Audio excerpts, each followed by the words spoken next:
कुमैल बिन Ziyad रहमतुल्लाह अलैह फरमाते हैं कि एक मर्तबा हज़रत अली रज़ी अल्लाह ताला अन्हा ने मेरा हाथ पकड़ा और फरमाया, ऐ कुमैल, ये दिल एक बर्तन है, इसमें जो चाहे डाल दो। और उसके बाद फरमाया कि मैं तुम्हें 5 बातों की नसीहत करता हूँ, इन बातों को गौर से सुनो और उनको अपने पल्ले बांध लो। प्यारे दोस्तों, आप देख रहे हैं मेरा YouTube चैनल, और अगर अभी तक आपने मेरा YouTube चैनल सब्सक्राइब नहीं किया तो इसे ज़रूर सब्सक्राइब कर लें, ताकि आपको इसी तरह की दिलचस्प वीडियो का नोटिफिकेशन मिलता रहे। तो चलें दोस्तों, आज की दिलचस्प वीडियो शुरू करते हैं। प्यारे दोस्तों, याद रखो, अल्लाह के अलावा किसी से कोई उम्मीद ना रखना, क्योंकि इंसान की सारी उम्मीदों को पूरा करने वाली ज़ात सिर्फ अल्लाह की है। अल्लाह के अलावा कोई ज़ात नहीं जो कि तुम्हारी उम्मीदों को पूरा कर सके।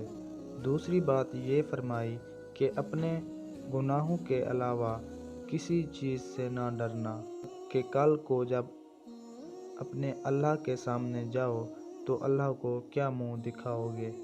इसलिए हर वक्त ये खौफ अपने दिल में रखो कि कोई गुनाह तुमसे सरज़द ना हो, और जो गुनाह तुमसे सरज़द हो चुके हैं उन पर अल्लाह से इस्तग़फ़ार करो। तीसरी नसीहत ये फरमाई है कि अगर तुमसे कोई ऐसी बात पूछी जाए जिसका तुम्हें इल्म ना हो, तो ये कहते हुए ना शर्माना कि मैं नहीं जानता। बरअक्स दोस्तों, आज हमारा हाल ये है कि बहुत से लोग ऐसे हैं जो कि एक चीज़ के बारे में नहीं जानते, फिर भी तुक्के लगाना शुरू कर देते हैं।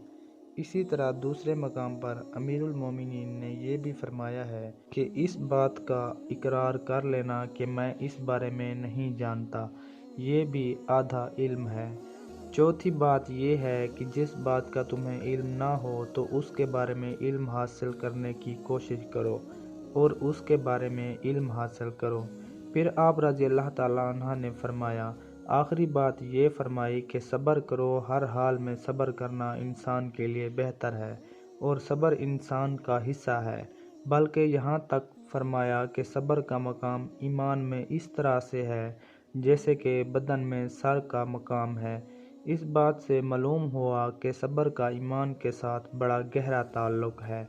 इसलिए चाहिए कि सब्र का दामन किसी हाल में ना छोड़ा जाए।